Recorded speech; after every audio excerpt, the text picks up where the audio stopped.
Hello friends, this is Wajdan from Multan. तो कैसे हैं आप? आज का जो हमारा टॉपिक है वो है स्टेट रिस्पॉन्सिबिलिटी।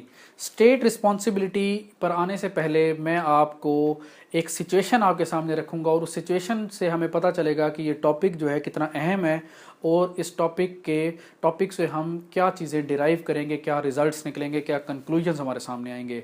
सिचुएशन जनाब ये है कि आप ये देखें कि अगर एक स्टेट जो है वो कोई ऐसा एक्ट कमिट करती है जिससे दूसरी स्टेट जो है वो इंजर्ड होती है, यानी कि दूसरी स्टेट की की कोई किसी किस्म की वायलेशन होती है उसके राइट्स की, तो अब जिस स्टेट ने वो इंजरी कमिट की है क्या उसके ऊपर किसी किस्म की कोई रिस्पॉन्सिबिलिटी आती है। इसकी मिसाल आप ये ले लें कि फॉर एग्जांपल अगर एक स्टेट की एक एम्बेसी है किसी मुल्क के अंदर, अब उस एम्बेसी की प्रोटेक्शन करना ड्यूटी है जिस स्टेट के अंदर वो एम्बेसी मौजूद है। अगर वो उस एम्बेसी को प्रोटेक्शन प्रोवाइड नहीं करती और वहाँ पर अटैक हो जाता है और अटैक के नतीजे में उनके जो सिटीजन्स हैं, जो एम्बेसडर्स हैं, उनकी डेथ हो जाती है या उनको किसी किस्म का हर्ट होता है, तो अब वो स्टेट जिस स्टेट के अंदर ये सारा प्रॉब्लम क्रिएट हुआ, क्या वो रिस्पॉन्सिबल है या नहीं है। इसी तरह से आप मिसाल लीजिए कि अगर कोई एग्जेक्टिव जो है किसी स्टेट की, यानी कि जो कि हेड ऑफ स्टेट या जो एग्जेक्टिव इदारा होता है, जैसा कि ऑफिशियल्स होते हैं गवर्नमेंट के, जो मतलब फॉरेन मिनिस्ट्री के या इंटीरियर मिनिस्ट्री के, जो इस तरह के ऑफिशियल्स होते हैं, अगर वो कोई ऐसा एक्ट कमिट करते हैं जिससे दूसरी स्टेट इंजर्ड हो जाती है, यानी कि वो एक्सप्रोप्रिएट करते हैं फॉरेन प्रॉपर्टी को या फॉरेन प्रॉपर्टी को किसी तरह से ह्यूमिलिएट करते हैं, वायलेट करते हैं, या जो स्टेट की आर्म फोर्सेस होती हैं वो दूसरी स्टेट की जो टेरिटरी है उधर कोई जो है रेकलेसली या फिर जानबूझ के ऑन गवर्नमेंट कमांड किसी किस्म का अटैक कमिट करती हैं, तो दूसरी स्टेट के राइट्स वायलेट हो रहे हैं। तो अब इस सारी सिचुएशन में जो स्टेट ये कमिट कर रही है, जो ये एक्ट्स कमिट कर रही है, उसके ऊपर कोई रिस्पॉन्सिबिलिटी आती है या नहीं आती, ये हमारा आज का टॉपिक है। इसे कहते हैं स्टेट रिस्पॉन्सिबिलिटी। स्टेट रिस्पॉन्सिबिलिटी का सबसे पहले मैं आपको एक कॉन्सेप्ट देता हूं। कॉन्सेप्ट ये है कि जो इंटरनेशनल लेवल पर जितनी स्टेट्स हैं, they are basically international person law के अंदर कहते हैं an entity which have rights and duties और which can sue and can be sued, यानी कि जिसके पास राइट्स एंड ड्यूटीज और जो केस कर सके और जिसके ऊपर केस हो सके। तो स्टेट्स जो हैं ये इंटरनेशनल पर्सन होते हैं, यानी कि राइट्स एंड ड्यूटीज जो है ये ज्यूरिस्प्रूडेंस का कॉन्सेप्ट है। दे आर रिलेटिव, यानी कि अगर एक बंदे का राइट है तो एट द सेम टाइम वो दूसरों पर ड्यूटी भी इंपोज कर रहा होता है। यानी कि अगर मेरा ये राइट है कि मेरी जान की प्रोटेक्शन होनी चाहिए, तो एट द सेम टाइम मेरा राइट इन रेम है कि तमाम लोग मुझ पर अटैक नहीं करेंगे, ये उनकी ड्यूटी है। तो अब जब इंटरनेशनल लेवल में देखा कि स्टेट के राइट्स हैं, क्योंकि एंटिटी वो इंटरनेशनल पर्सन है, उसके राइट्स हैं, तो इसका मतलब है कि एट द सेम टाइम जो बाकी स्टेट्स हैं उनके ऊपर कुछ ड्यूटीज भी अराइज हो रही हैं। तो अब वो जो ड्यूटीज अराइज हो रही हैं, अगर वो ड्यूटीज फुलफिल नहीं करते, वो ड्यूटीज वायलेट करते हैं, परफॉर्म नहीं करते, तो फिर क्या होगा, वो ड्यूटी अगर फुलफिल नहीं होती तो फिर उस स्टेट की रिस्पॉन्सिबिलिटी अराइज हो जाती है। और जब रिस्पॉन्सिबिलिटी अराइज हो जाती है तो उसे हम कहते हैं स्टेट रिस्पॉन्सिबिलिटी। अब स्टेट रिस्पॉन्सिबिलिटी जो है इसके अगर हम कानून की बात करें तो ये लॉ अभी अंडर डेवलप है, यानी कि इंटरनेशनल लॉ में जो इसका कॉन्सेप्ट है वो रखा तो बहुत पहले से गया था कि इसके ऊपर कोडिफिकेशन होनी चाहिए, लेकिन अभी तक बाकायदा तौर पे इस पर कन्वेंशन नहीं आई। एक draft articles on state responsibility on wrongful act 2001, जबकि ये भी ड्राफ्ट आर्टिकल्स हैं, बहुत सारी स्टेट्स ने इसको रेटिफाई नहीं किया हुआ और अभी ये बाकायदा तौर पे इसके ऊपर यानी कि डेवलप्ड लॉ नहीं है, लेकिन कस्टमरी प्रिंसिपल्स के तहत जो है ये दूसरी स्टेट्स को रिस्पॉन्सिबल उनके ऊपर जो ड्यूटीज हैं वो अराइज होती हैं। अब दो तरह की काइंड्स हैं स्टेट रिस्पॉन्सिबिलिटी की, एक है डायरेक्ट रिस्पॉन्सिबिलिटी और एक है इनडायरेक्ट रिस्पॉन्सिबिलिटी। डायरेक्ट रिस्पॉन्सिबिलिटी वो होती है जिसमें कोई जो एक्ट कमिट हुआ है वो गवर्नमेंट ने इट सेल्फ किया है, और या फिर गवर्नमेंट की कमांड पर हुआ है, हुक्म पर हुआ है, या फिर गवर्नमेंट की एथोराइजेशन से हुआ है, यानी कि उन्होंने एथोराइज किया कि आप ये काम कर लें। तीन बातें, यानी कि जब गवर्नमेंट खुद कोई काम करे या कमांड दे या फिर एथोराइज करे, तो अब इसे कहते हैं डायरेक्ट रिस्पॉन्सिबिलिटी। डायरेक्ट रिस्पॉन्सिबिलिटी जाहिर सी बात है गवर्नमेंट खुद जो है कोई नेचुरल पर्सन तो है नहीं, गवर्नमेंट एक्ट करती है through it's organs and through it's agencies. सबसे पहले हम आते हैं एग्जेक्टिव ऑर्गन के ऊपर। जो एग्जेक्टिव ऑर्गन है गवर्नमेंट का, जो कि लॉ इन्फोर्स करता है, अगर एग्जेक्टिव ऑर्गन किसी किस्म का कोई वायलेशन, ऐसी कोई ऐसा एक्ट कमिट करता है जो कि दूसरी स्टेट की राइट्स को वायलेट करता है, तो उसे कहते हैं कि अब इस स्टेट के ऊपर रिस्पॉन्सिबिलिटी अराइज होती है। इसकी आप मिसाल लीजिए कि अगर कोई बाईलैटरल ट्रीटीज थी दो स्टेट्स के दरमियान और स्टेट की एग्जेक्टिव ने उस ट्रीटी को वायलेट किया है, तो इसे कहते हैं कि गवर्नमेंट ने डायरेक्ट वायलेशन कमिट किया, यानी कि डायरेक्ट रिस्पॉन्सिबिलिटी अराइज स्टेट के ऊपर होती है। या फॉरेन स्टेट की कोई प्रॉपर्टी थी आपके मुल्क के अंदर और एग्जेक्टिव ने उसको एक्सप्रोप्रिएट कर लिया है, उसको सीज कर लिया है, तो अब ये भी गवर्नमेंट ने खुद से किया, गवर्नमेंट ऑफिशियल्स ने किया है, तो इसे भी कहते हैं कि ये भी डायरेक्ट रिस्पॉन्सिबिलिटी है स्टेट की कि उसने दूसरी स्टेट के राइट्स को वायलेट किया है, तो ये भी डायरेक्ट रिस्पॉन्सिबिलिटी होती है स्टेट के ऊपर। इसके बाद सेकंड ऑर्गन है जुडिशरी। जुडिशरी नेशनल लॉ के अंदर तो इंडिपेंडेंट एक इदारा है, और इंडिपेंडेंट ऑफ जुडिशरी जो है ये वैसे भी खास तौर पे कॉमन लॉ का प्रिंसिपल है।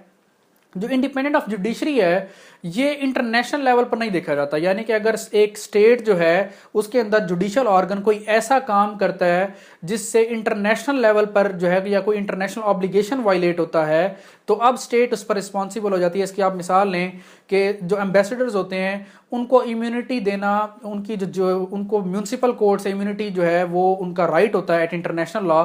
अगर कोर्ट्स जो हैं वो उनको इम्यूनिटी नहीं देती फ्रॉम द ज्यूरिसडिक्शन, तो अब क्या हुआ, ये एक इंटरनेशनल ऑब्लिगेशन की वायलेशन है, तो इस पर भी स्टेट डायरेक्ट रिस्पॉन्सिबल होती है। इसके बाद हैं जो आपके कॉन्स्टिट्यूएंट यूनिट्स होते हैं, आपकी जो प्रोविंसेस होती हैं, अगर वो भी कोई ऐसा एक्ट कमिट करती हैं जिससे दूसरी स्टेट के राइट्स वायलेट होते हैं या इंजर्ड होते हैं, तो उस पर भी जो फेडरल गवर्नमेंट आपकी होती है वो जो है डायरेक्ट रिस्पॉन्सिबल होती है बाकी स्टेट्स को।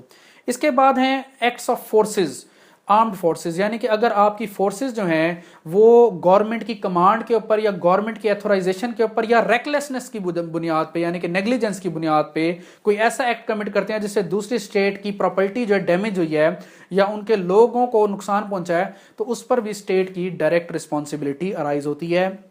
इसके बाद है एक्ट्स ऑफ डिप्लोमेट्स। डिप्लोमेट्स वैसे तो इम्यून होते हैं, लेकिन अगर वो गवर्नमेंट की कमांड पर या गवर्नमेंट की ऑथराइजेशन पे दूसरी स्टेट के अंदर किसी किस्म की कोई वायलेशन करते हैं गवर्नमेंट की कमांड या गवर्नमेंट की ऑथराइजेशन पे, तो इस पर कहते हैं कि स्टेट डायरेक्ट रिस्पॉन्सिबल होती है। डिप्लोमेट इम्यून है, लेकिन क्योंकि उसने कमांड फॉलो किया स्टेट की, तो स्टेट डायरेक्ट रिस्पॉन्सिबल हो गई है, डिप्लोमेट इम्यून रहता है। ये हैं डायरेक्ट रिस्पॉन्सिबिलिटीज जिसपे कहा जाता है कि ये एक्ट स्टेट ने डायरेक्ट कमिट किए हैं, इसलिए स्टेट जो है डायरेक्ट रिस्पॉन्सिबल है। अब आते हैं इनडायरेक्ट जो रिस्पॉन्सिबिलिटी होती है स्टेट की। इनडायरेक्ट रिस्पॉन्सिबिलिटी का मतलब है ऐसे एक्ट्स जो कि इनडायरेक्ट एक प्राइवेट इंडिविजुअल ने कमिट किए हैं, ठीक है, लेकिन रिस्पॉन्सिबल स्टेट हो गई है। ओपन हीम जो है उसने इसका जो कॉन्सेप्ट है ना डायरेक्ट और इनडायरेक्ट का, उसने ये नाम दिया है कि जो डायरेक्ट रिस्पॉन्सिबिलिटी है दिस इज ओरिजिनल रिस्पॉन्सिबिलिटी, और जो इनडायरेक्ट है उसको इसने कहा वाइकेरियस रिस्पॉन्सिबिलिटी। वाइकेरियस कहते हैं जब हम रिस्पॉन्सिबल होते हैं किसी और के एक्ट के। तो इनडायरेक्ट रिस्पॉन्सिबिलिटी जो है उसमें सबसे पहले आती है मोब वायलेंस। मोब वायलेंस कहते हैं जब एक ग्रोह जो है हमला कर दे तो उस पर क्या स्टेट किस तरह से रिस्पॉन्सिबल होगी। इसमें यानी कि फॉर एग्जांपल अगर कोई एम्बेसी के ऊपर मॉब ने अटैक कर दिया और स्टेट उसको प्रोटेक्शन प्रोवाइड नहीं कर सकी, अब स्टेट ने खुद नहीं किया लेकिन स्टेट प्रोटेक्शन नहीं प्रोवाइड कर सकी, तो उस पर स्टेट जो है रिस्पॉन्सिबल होती है। इसमें एक चीज आती है कि अगर स्टेट ने इनडिफरेंट एटीट्यूड रखा है या फिर नेग्लिजेंस शो किया, यानी कि अगर स्टेट ने अपनी तरफ से पूरी कोशिश की है प्रोटेक्शन देने की फिर भी नहीं कर सकी, तो फिर स्टेट रिस्पॉन्सिबल नहीं है। लेकिन अगर स्टेट ने इनडिफरेंट एटीट्यूड रखा है और उनको कंट्रोल रोकने की कोशिश नहीं की, तो फिर स्टेट जो है वो इस इनडायरेक्ट एक्ट के लिए भी रिस्पॉन्सिबल हो जाती है। इसके बाद आ जाते हैं वायलेंस इन इंसरेक्शन। इंसरेक्शन कहते हैं बगावत को। बगावत के दौरान अगर किसी किस्म की वायलेशन होती है फॉरेनर्स को या फॉरेन प्रॉपर्टी को, तो वो भी उस पर भी स्टेट जो है रिस्पॉन्सिबल होती है। इवन बगावत में हुई है, किसी और एलिमेंट ने की है, फिर भी स्टेट जो है वो रिस्पॉन्सिबल होती है। इसके बाद है acts of corporation. Acts of corporation कहते हैं, कॉरपोरेशन के बारे में कहते हैं कॉरपोरेशन जहां पे इनकॉर्पोरेट होती है, जहां पे रजिस्टर्ड होती है, वो उस स्टेट, रजिस्टर्ड नहीं सॉरी इनकॉर्पोरेट, यानी कि जहां पर उसने अपनी बर्थ ली, वो कहते हैं कि वो स्टेट की नेशनल है, यानी कि क्योंकि कॉरपोरेशन को कहते हैं that is a national, that is basically a person, तो वो कहते हैं वो उस स्टेट की नेशनल है जहां पे उसकी इनकॉर्पोरेशन हुई है। अब सम टाइम ऐसा होता है कि कॉरपोरेशन कुछ ऐसा कर देती है जिससे दूसरी स्टेट को नुकसान पहुंचाए, तो अब उस पर भी कहते हैं कि स्टेट रिस्पॉन्सिबल होती है, वो स्टेट रिस्पॉन्सिबल होती है जहां पे वो स्टेट वो कंपनी इनकॉर्पोरेट हो। इसकी एक मिसाल है और वो है ट्रेड स्मेल्टर आर्बिट्रेशन केस 1938। इस केस के अंदर क्या हुआ था कि कनाडा की एक कंपनी थी जो कि बेसिकली सल्फर डाइऑक्साइड जो है वो बनाती थी, उसके कुछ फ्यूम्स जो हैं वो कनाडा से थ्रू सी जो है ओशन वो यूएसए जा रहे थे, और यूएसए जो है उसकी जो साहिल है और उधर की जो अवाम जो पॉपुलेशन थी उनको बड़ा इशू हो रहा था, उनको बड़ा प्रॉब्लम क्रिएट हुआ और अल्टीमेटली उनकी प्रॉपर्टी जो डैमेज होना शुरू हो गई यूएसए की। तो यूएसए और कनाडा ने ये केस रेफर कर दिया आर्बिट्रेशन कमीशन को। तो आर्बिट्रेशन कमीशन ने कहा कि जनाब क्योंकि ये जो कंपनी है ये कंपनी रजिस्टर्ड है कनाडा के अंदर, लिहाजा कनाडा जो है वो रिस्पॉन्सिबल है इस एक्ट का, क्योंकि ये कंपनी रजिस्टर्ड है कनाडा के अंदर। तो अब एक्ट कमिट किया कंपनी ने, एक कॉरपोरेशन है रिस्पॉन्सिबल हो गई है स्टेट, तो फिर कनाडा ने डैमेजेस पे किए थे यूएसए को। और इसी तरह से जो मैंने मॉब वायलेंस की मिसाल दी, इसके ऊपर यूएस वर्सेस ईरान केस है 1980। इसमें जो है ईरान ने जो है नेग्लिजेंस शो की थी, बल्कि उसके बारे में कहते हैं कि जो जजमेंट है आईसीजे की वो कहती है कि जी इसमें स्टेट इन्वॉल्व थी, लिहाजा ईरान जो है उसको ये कहा गया कि वो डैमेजेस पे करे यूएसए को। अब ये तो हैं डायरेक्ट और इनडायरेक्ट रिस्पॉन्सिबिलिटी। इसके बाद एक और जो है पॉइंट सामने आता है वो है state responsibility to other subjects. जो अदर सब्जेक्ट्स होते हैं क्या वो भी स्टेट रिस्पॉन्सिबिलिटी क्रिएट करते हैं, यानी कि जैसा कि यूनाइटेड नेशंस, अगर यूनाइटेड नेशंस के जो मेंबर्स किसी स्टेट के अंदर काम कर रहे हैं, वर्किंग कर रहे हैं, अगर उनको कोई नुकसान पहुंचता है तो क्या स्टेट रिस्पॉन्सिबल है, तो इस पर आंसर है यस। इसके ऊपर एक केस है रिपरेशन ऑफ इंजरीज केस 1949।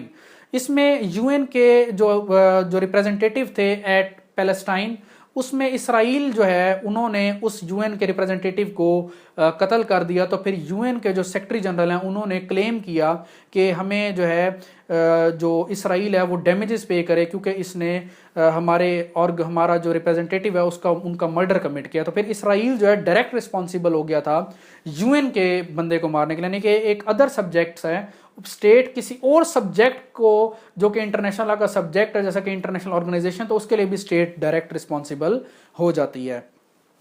अब आते हैं कंसिक्वेंसेस या outcomes of the state responsibility के अल्टीमेटली क्या रिजल्ट्स आते हैं, यानी कि स्टेट रिस्पॉन्सिबिलिटी अराइज तो हो गई है, अब उस स्टेट रिस्पॉन्सिबिलिटी को कवर किस तरह से करना है। तो इस पर मैंने जैसा कि बताया कि डायरेक्ट कोई कन्वेंशन तो मौजूद नहीं, कस्टमरी इंटरनेशनल लॉ मौजूद है, कस्टमरी प्रिंसिपल्स है। तो इसमें सबसे पहला जो है वो होता है रेस्टिट्यूशन।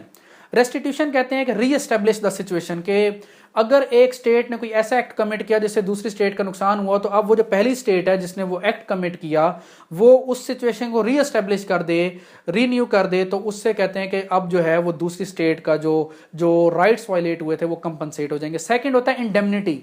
इंडेमनिटी कहते हैं कि अगर रेस्टिट्यूशन नहीं हुई, री एस्टेब्लिश द सिचुएशन नहीं हुई, तो अब क्या है कि आप बाय इन मनी कंपनसेशन पे कर दें। तो वो स्टेट अगर इन मनी कंपनसेशन पे कर देगी तो इसे भी कहते हैं कि ये भी एक रिजल्ट है स्टेट रिस्पॉन्सिबिलिटी का। इसके बाद आ जाती है सेटिस्फेक्शन। सेटिस्फेक्शन होता है जब दो स्टेट्स आपस में बाय एन एग्रीमेंट तय कर लेते हैं कि आप ये कर दें तो हम आपकी जो है जो ये आपके ऊपर जो एक रिस्पॉन्सिबिलिटी है वो वेव हो जाएगी, ख़त्म हो जाएगी। तो बाय एन एग्रीमेंट जो चीज़ें तय हो जाएं उसे कहते हैं सेटिस्फेक्शन। तो यानी कि ये तीनों हम कह सकते हैं कि रिजल्ट्स हैं, सैंक्शंस हैं जो कि स्टेट रिस्पॉन्सिबिलिटी, जो स्टेट रिस्पॉन्सिबल होती है उसके ऊपर इम्पोज किए जाते हैं। Thank you very much.